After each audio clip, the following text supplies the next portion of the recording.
নমস্কার, আপনারা দেখছেন তুহিনার হেলদি রান্না। আজ আমি পাকা আমের কেক বানাবো। সবার প্রথমে 2 কাপ সুজিকে মিক্সিতে ভালো করে গুঁড়ো করে আমি একটা বাটিতে ঢেলে রাখলাম।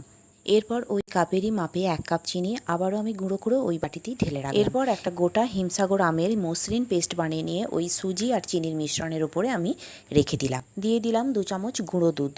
এবারে সমস্ত উপকরণগুলোতে একটু একটু দুধ দিয়ে একটা মসৃণ ব্যাটার তৈরি করে নিতে হবে। এরপর এতে দিয়ে দেবো 4 চামচের মতো তেল আর ভালো করে মাখিয়ে নিয়ে 15 মিনিটের মতো চাপা দিয়ে রাখবো। যে বাটিতে কেক বানাবো তাতে ভালো করে তেল ব্রাশ করে নিলাম আর একটা বাটার পেপার দিয়ে দিলাম। এবারে চাপাটা খুলে ব্যাটারটাতে দিয়ে দিলাম 1 চামচের 3 ভাগের 1 ভাগ বেকিং সোডা আর 1 চামচ বেকিং পাউডার আর ভালো করে মাখিয়ে নিয়ে আমি কেক বানানোর বাটিটাতে ঢেলে দিলাম। এখন গ্যাসের উপর কড়াই বালি দিয়ে কেকের বাটিটাকে বসিয়ে দিলাম আর একটা চাপা দিয়ে দিলাম। 30 মিনিট পর চাপাটা খুলে নিয়ে কয়েকটা ড্রাই ফ্রুটস সাজিয়ে দিলাম। 15 মিনিট পর চাপাটা খুলে নিয়ে দেখে নিলাম যে কেক আমার একদম রেডি। এবারে ঠান্ডা করে একটা প্লেট